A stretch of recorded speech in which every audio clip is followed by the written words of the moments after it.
2018 Universitas Perjuangan akan sedikit memaparkan materi tentang mual dan muntah. Baik, di sini bisa dilihat sendiri tentang pokok bahasannya. Baiklah, saya akan perkenalkan anggota dari kelompok 3. Yang pertama ada Ayu Rahmawati, Delia Yulian Sakir, Febria Nisa Dwinanda, Farida, dan Rizky Maulana Malik. Baik, mual muntah sendiri merupakan satu golongan dengan penyakit pencernaan. Mual sendiri didefinisikan sebagai suatu rasa tidak enak dan dalam pencernaan sehingga memicu untuk muntah. Muntah sendiri didefinisikan sebagai pengeluaran isi lambung atau pencernaan dari mulut karena adanya dorongan atau penyebab misalkan suatu penyakit ataupun pengaruh dari obat-obatan. Untuk patofisiologi dari mual muntah ada 3 fase emesis mual muntah, yaitu mual, muntah kering, dan pengeluaran isi lambung.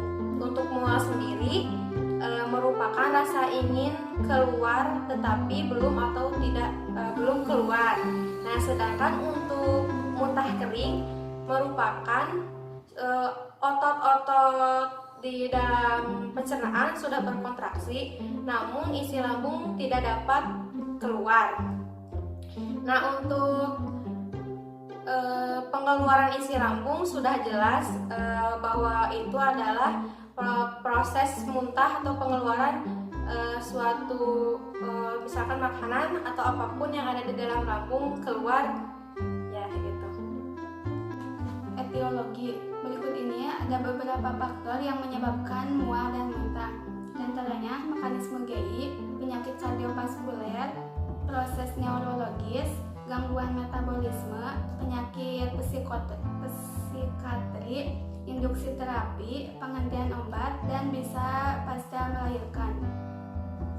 Terdapat klasifikasi mual muntah, di antaranya mual muntah ringan, di mana sembuh dengan sendirinya, sembuh secara spontan, dan hanya membutuhkan terapi sistematik. Yang mual muntah kompleks, di mana tidak berkurang setelah pemberian antiematik, penurunan keadaan pasien karena ketidakseimbangan cairan elektrolit, biasanya berhubungan dengan penyebab yang berbahaya atau keadaan psikologi. Untuk manifestasi atau gejala dari mual muntah ringan ini, pasien mengeluh mual atau tidak nyaman di area perut. Untuk kompleks, pasien mengeluhkan mual, muntah, penurunan berat badan, demam, dan sakit perut. Nah, selanjutnya ada jenis-jenis dan gejala dari mual muntah. Yang pertama ada mabuk gerakan. Mabuk gerakan ini disebabkan adanya guncangan yang tinggi terhadap tubuh saat menaiki kendaraan. Hal ini khususnya terjadi karena antara mata dan indera perasa tidak bisa bekerja sama untuk menstabilkan tubuh, sehingga hal tersebut terjadi pada tubuh. Lalu selanjutnya ada muntah kehamilan, di mana di sini hormon HCKG-nya itu meningkat sehingga hal tersebut bisa terjadi pada ibu hamil. Hal ini biasanya sering terjadi pada ibu hamil karena hormon HCKG-nya itu meningkat. Lalu seiring dengan berjalannya waktu, terus seiring menambahnya usia kandungan, hal tersebut bisa berkurang. Lalu selanjutnya ada muntah sitostatika. Hal itu didiagnosa karena obat atau makanan yang dimakan oleh kita tidak direspon baik oleh tubuh, sehingga akan menimbulkan efek mual dan muntah. Lalu selanjutnya ada muntah radioterapi dan pasca bedah, di mana hal ini terjadi saat dilakukannya sebelum radioterapi atau pasca bedah. Lalu selanjutnya ada muntah dan mual radioterapi. Hal ini biasanya sering terjadi pada saat kemoterapi tersebut dilakukan. Biasanya 24 jam sebelum atau sesudah, bahkan bisa lebih dari itu untuk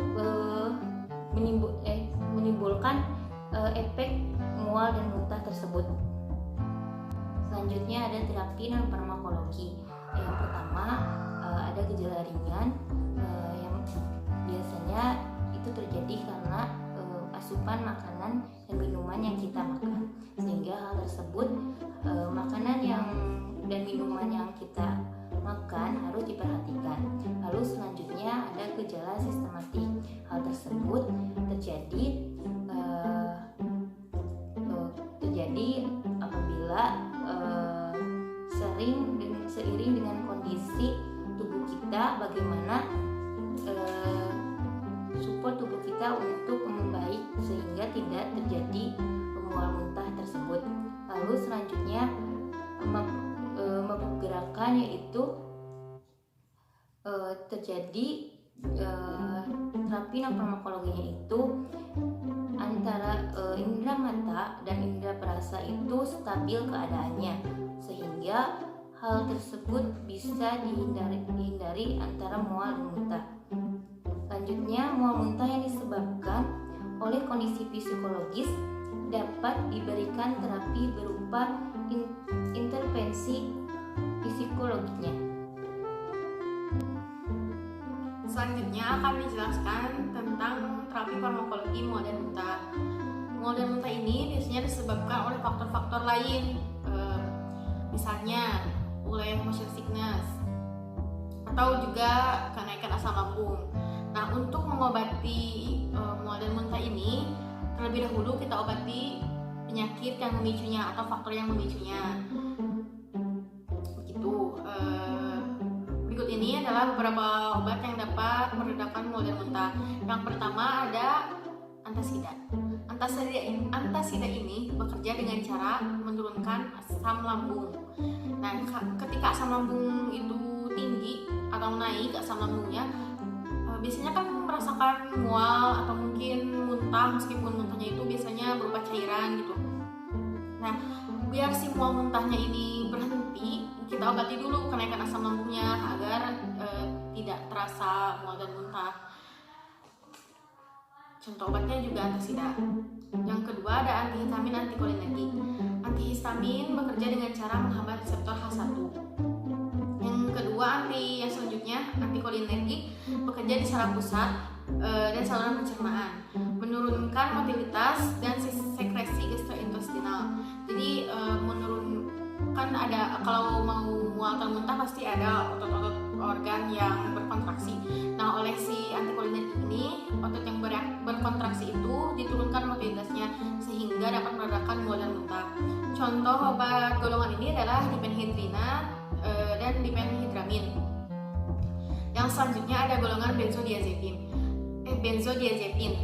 Benzodiazepin ini bekerja dengan cara menurunkan sensitivitas otak terhadap rangsangan sehingga menimbulkan efek menenangkan.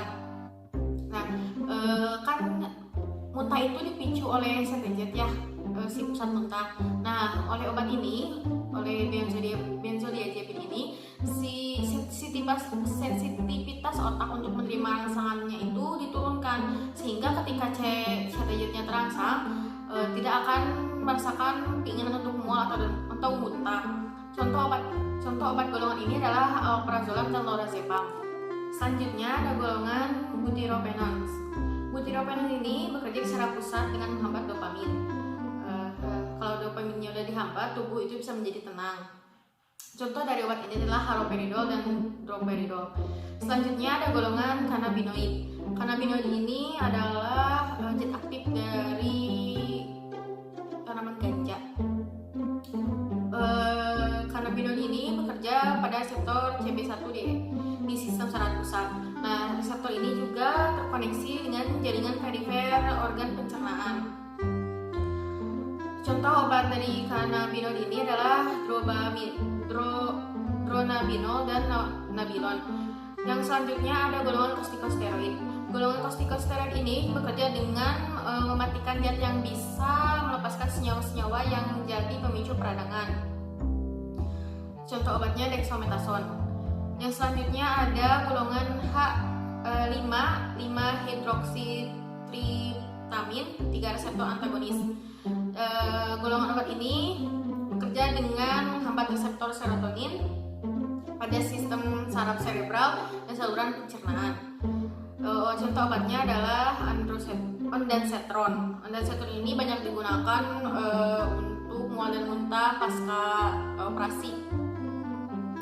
Biasanya kalau di bius itu suka ada efek samping mual dan muntah, dan biasanya dikasihnya ondansetron. Selanjutnya ada agen miscellaneous. Contohnya adalah meticlopramid. Yang selanjutnya ada golongan fenoziatin. Golongan fenoziatin ini adalah antagonis dopamin, hampir sama ya seperti butyropenone. Antagonis dopamin dan bekerja sentral dengan menghambat CTZ.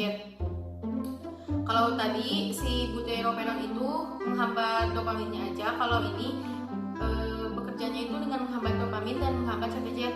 CTZ itu kan semua muntah, jadi kalau CTZ-nya rangsangan ke CTZ dihambat, berarti tidak akan merasakan mual dan muntah. Yang selanjutnya, yang terakhir ini ada golongan substan P atau neurokinin 1 reseptor antagonis.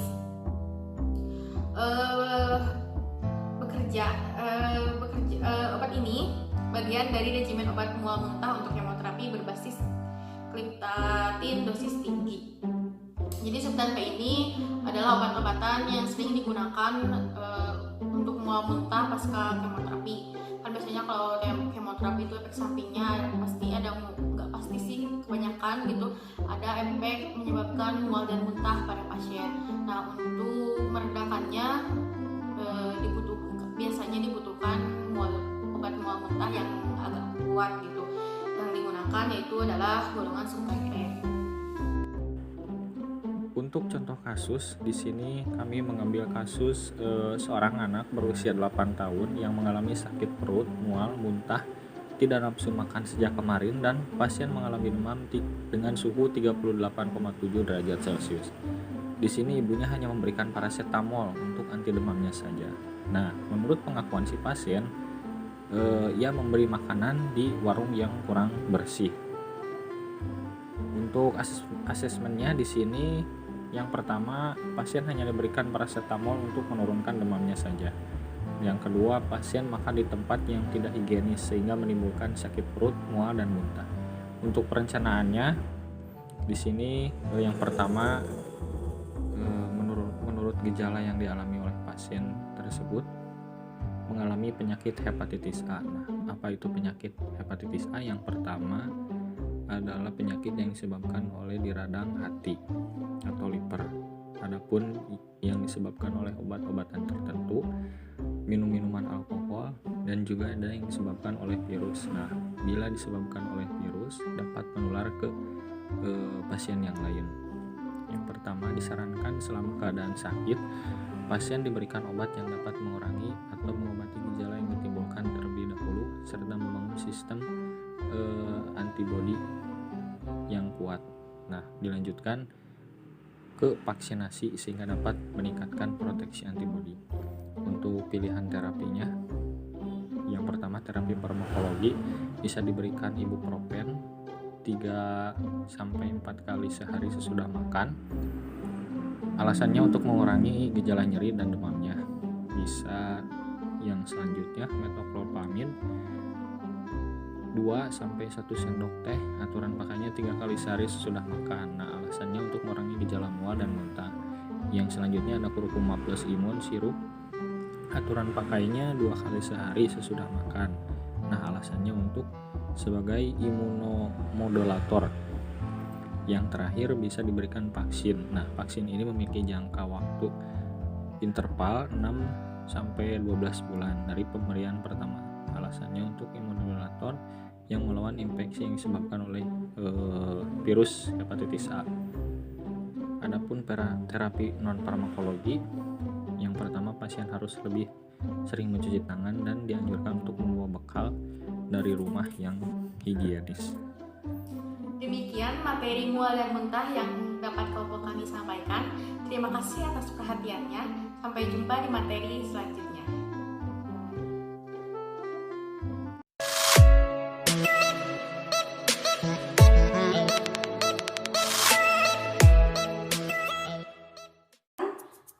anggota